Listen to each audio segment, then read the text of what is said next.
जी नाज़रीन अस्सलाम वालेकुम। ATV न्यूज़ जे ख़बरुनि जो सिलसिलो जारी।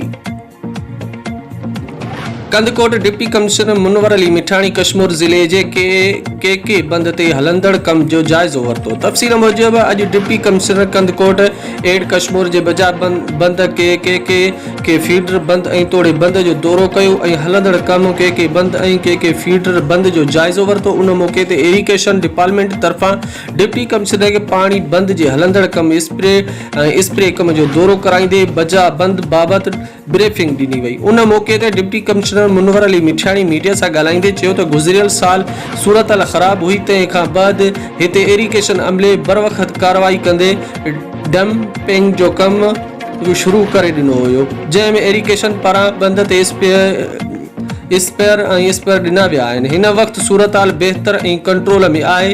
हिन वधीक चयो त बंदनि जे अंदरि मौजूद माण्हुनि खे हर मुमकिन सहूलियत मुहैया करे ॾिनी वेंदी।